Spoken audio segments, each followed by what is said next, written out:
Saint-Esprit, un seul Dieu, Amen. Aujourd'hui, on est le 15 Baoum et il s'est passé, aujourd'hui, on commémore un miracle qui s'est passé il y a environ 17 siècles. C'est la découverte et l'établissement de la ville de Morillo. Comment ça s'est passé? C'était l'histoire d'un paysan qui avait une brebis malade. Il avait la gale. Vous savez, c'est une maladie de peau qui fait qu'on a beaucoup de démangeaisons, etc. Et cette brebis-là, elle est partie se jeter dans une mare et se rouler dans le sable. Et elle fut guérie. Le berger, il a dit, tiens, c'est bizarre. Il a pris un petit peu de sable, avec un peu d'eau, et il a enduit toutes les brebis de son troupeau malade, toutes les brebis malades de son troupeau. Et toutes les brebis furent guéries. Et il y avait un empereur qui avait une fille qui était très malade. Et quand il a appris ça, il est parti là-bas, il l'a envoyée là-bas, et sa fille, elle s'est enduite de sable de celui-là avec de l'eau. Et la nuit, elle a fait un rêve. Et elle a vu Saint Merimina qui lui a dit, les reliques, elles sont ici. Et donc il y a des gens, ils ont creusé, et ils ont trouvé les reliques de Merimina, de Saint Mina. Et l'empereur, quand il a vu ça, il a dit ça au pape à l'époque, qui s'appelait le pape Athanase l'apostolique. Et quand il a vu ça, il a dit, ici on va faire une ville. C'est la ville de Morillo. Qui connaît la ville de Morillo? Eh bien, et après, le pape Athanase, il a fait une grande cathédrale. Et le pape Théophile, qui est venu après lui, il a refait une autre grande cathédrale.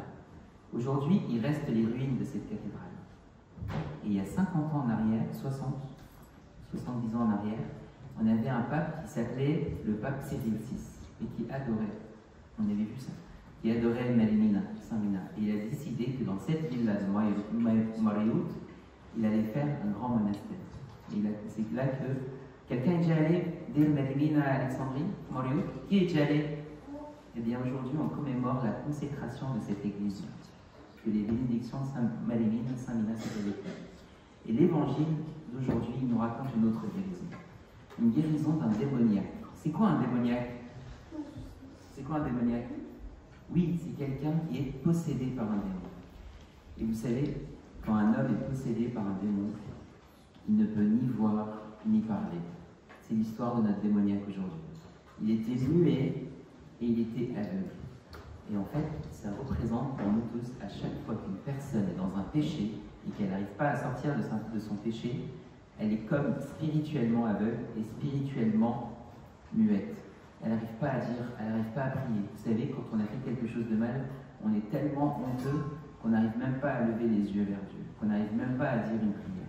Et bien c'est ce que fait l'esprit démoniaque quand il arrive dans une personne. C'est pour ça que ce démoniaque, aujourd'hui, il ne pouvait ni parler et il ne pouvait ni voir.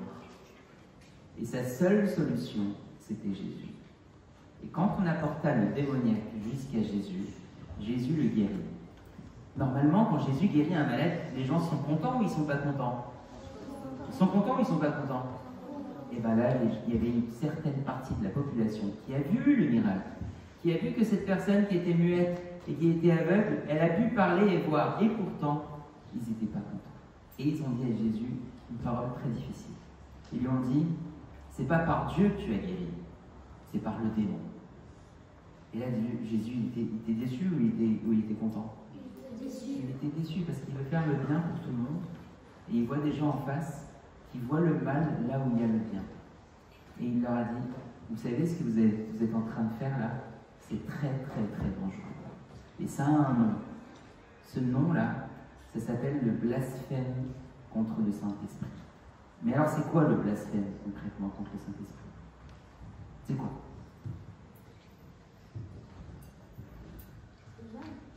C'est à chaque fois que Dieu fait une merveille, fait un miracle, dire que c'est pas Dieu. C'est rejeter l'action du Saint-Esprit qui est en nous. Vous savez, dans la Trinité, il y a le Père, il y a le Fils et il y a le Saint-Esprit.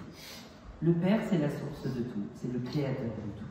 Le Fils, c'est Jésus-Christ qui est venu il y a 2000 ans, qui a pris un corps comme le nôtre, qui a été crucifié et qui est ressuscité. Et le Saint-Esprit, c'est Dieu qui habite en nous. Qu'est-ce qui fait le Saint-Esprit en nous?